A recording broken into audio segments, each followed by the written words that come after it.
Welcome to the deep dive. Today, we're really zeroing in on something specific to help you out, Mm-hmm. especially if you're gearing up for the ACCA financial reporting exam, say, between September 2025 and June 2026. Yeah, that window. You sent us some great materials for Chapter 9 government grants. We've got bits from the syllabus, the study guide, and this really clear visual overview for the chapter. That's right. And our job today is basically to unpack these for you. Pull out the absolute must-know stuff for Chapter 9. Think of it like a focused revision session. Exactly. Tailored just for you, using the stuff you're actually studying from. Okay, so FR, financial reporting, it definitely steps up from financial accounting, doesn't it? It does. You get deeper into how companies actually apply the rules, like Right. IFRS accounting standards, and how it all connects back to the bigger picture, the theory. The conceptual framework. Precisely. Yeah. And Chapter 9 slots right into Syllabus Section B. Accounting for transactions and financial statements. So, really practical stuff. How does getting help from the government actually show up in the numbers? Right. So where should we kick off? The why, maybe. Why do we even need a special standard for how governments interact with companies? Good question. That visual overview you sent, it gives us a really neat starting point. Okay. The main goal, it says, is to account for the transfer of resources from government. It's about showing how the company actually benefits. Showing the benefit. Why is that the focus? Well, imagine if everyone accounted for it differently.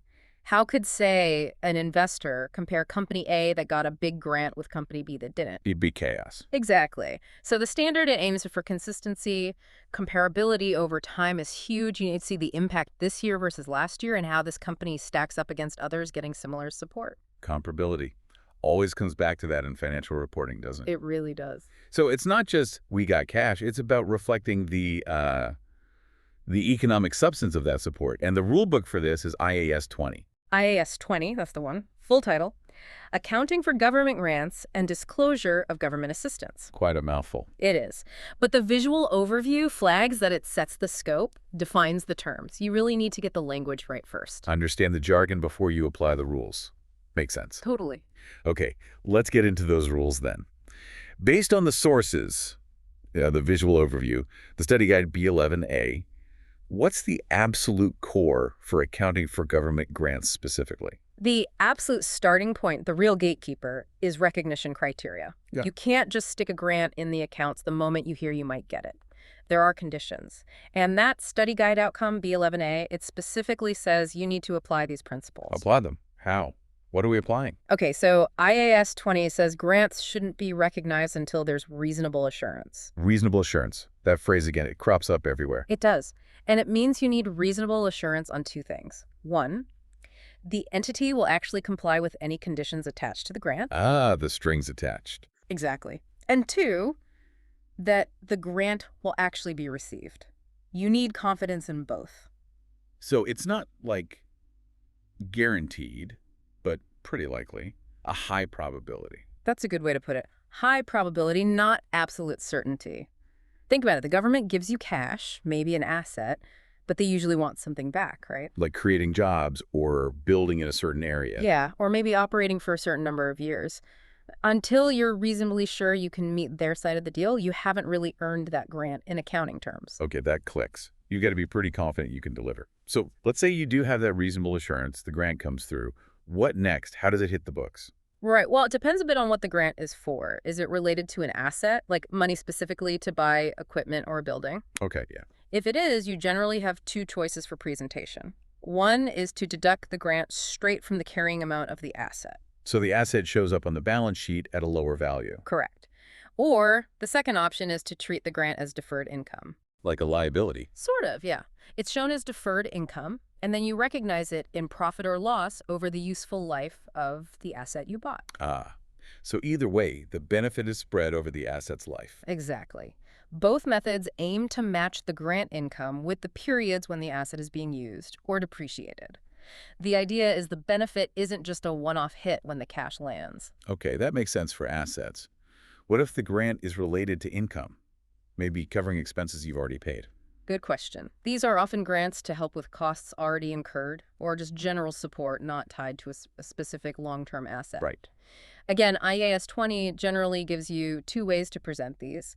You can show them as a credit in the profit or loss statement, often under other income. Makes sense. Income grant shows up as income. Or the other way is to deduct the grant directly from the related expense. Deduct it from the expense. So if you got a grant for R&D, you just report lower R&D costs. You could, yes. Huh. That's the netting approach. The logic is the grant effectively just reduces your net cost. But wouldn't showing it as separate income be clearer? So you can see the gross expense. Many would argue yes, and the standard allows both. Showing it separately is arguably more transparent. It doesn't sort of hide the gross expense. Whichever way you go, consistency is key, and you absolutely have to disclose your policy. Right. Disclosure. But the main point for income grants is the benefit is usually recognized when the expense happens, or when you meet the conditions for getting the immediate support. Okay, got it. So recognition timing depends on conditions, and presentation depends on asset versus income nature. The visual overview also flags things like forgivable loans. Where do they fit? Yes, forgivable loans. They're treated as a government grant if there's reasonable assurance the company will meet the terms for forgiveness. That reasonable assurance point again. Always. If you're reasonably sure you won't have to pay it back because you'll meet the conditions, then you account for the amount you expect to be forgiven just like any other grant, using those principles we just talked about. And if you're not reasonably sure, Then it stays as a loan, a liability, until it's actually forgiven, or until you become reasonably assured. makes sense. It hangs on whether you really expect to repay. What about non-monetary grants? Like the government gives you land instead of cash. Yep, IAS 20 covers those. Things like land, buildings, equipment given directly. You usually count for these at their fair value. Fair value, market value. Pretty much, yeah. You figure out the fair value of the asset you received, then you apply the same recognition rules, reasonable assurance you'll meet conditions. Okay. Once you recognize it, the asset itself is accounted for under its own standard, like IAS 16 for property, plant, and equipment, and the grant part follows the rules for asset-related grants we mentioned.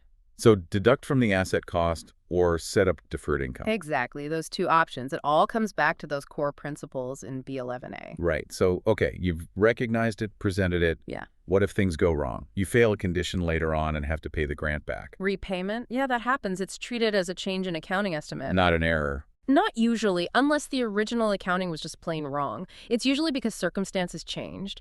Now, if it was an income grant that becomes repayable, Yes. you recognize the repayment as an expense straight to the profit or loss statement.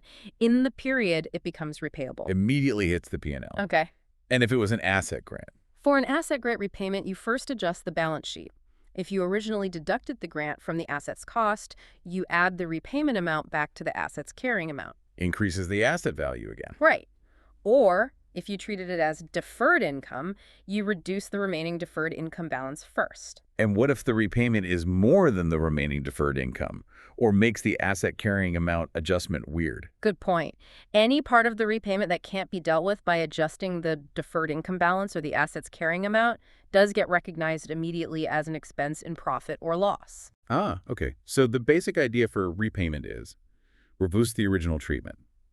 P&L hits straight away for income grants, but balance sheet adjustment first for asset grants, with any excess hitting P&L. You've got it. It effectively reverses the benefit you previously recognized, hitting the period where you failed the conditions. Okay, that covers government grants pretty thoroughly.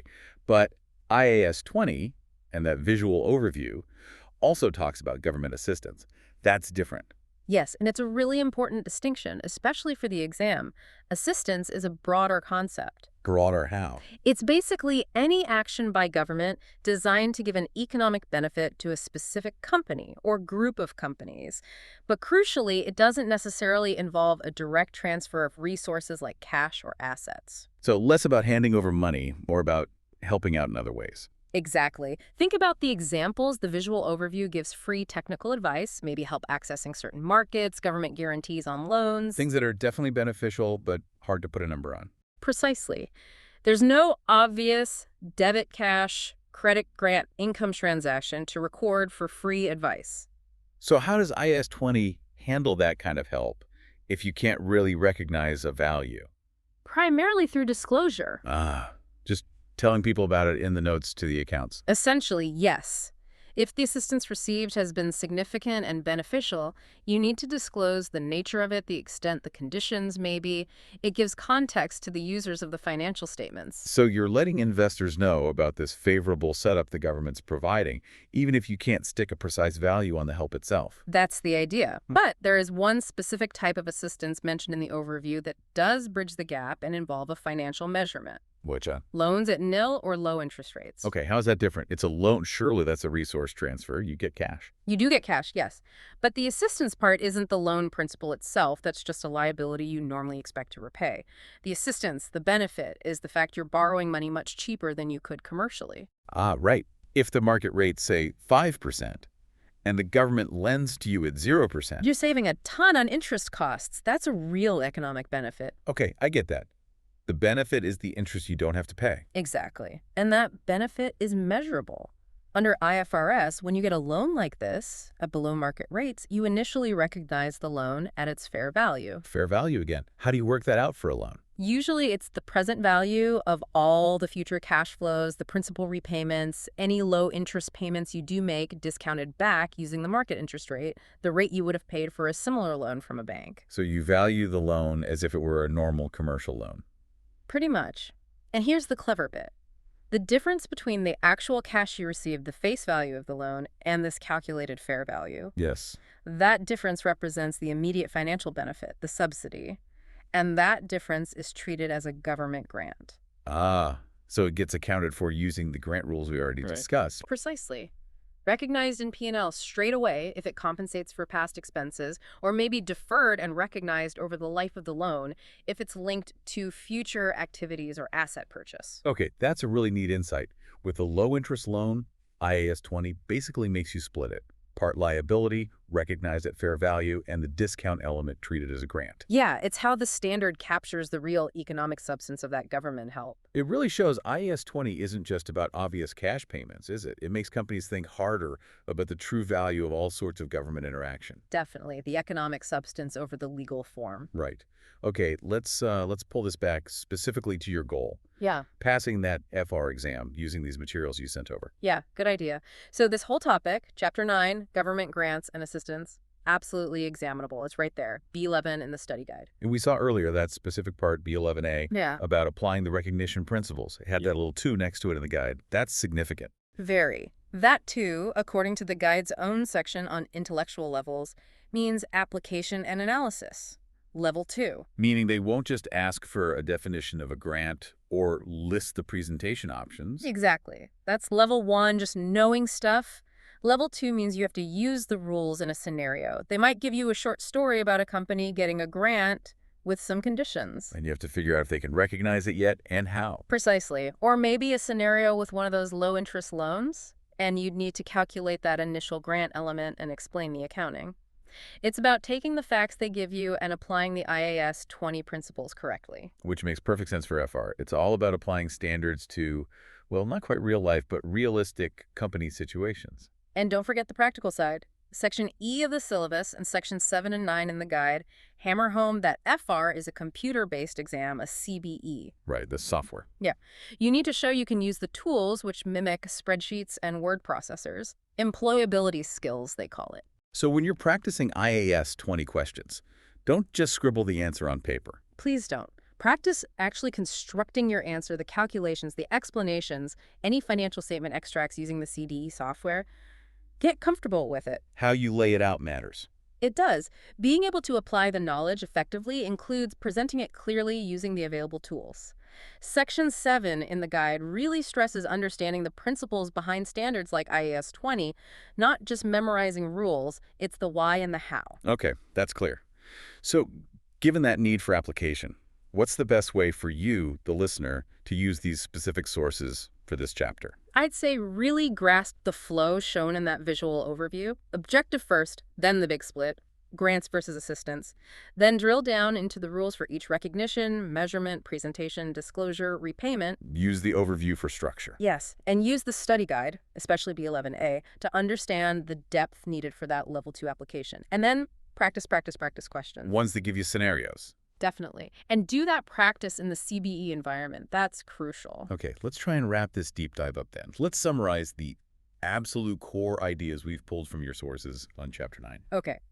We saw the main objective of IAS 20 is showing the benefit of government transfers fairly and consistently. Comparability is key. And the big distinction between grants direct resource transfers needing reasonable assurance for recognition. And assistance, which is broader, often non-financial help, mainly needing disclosure.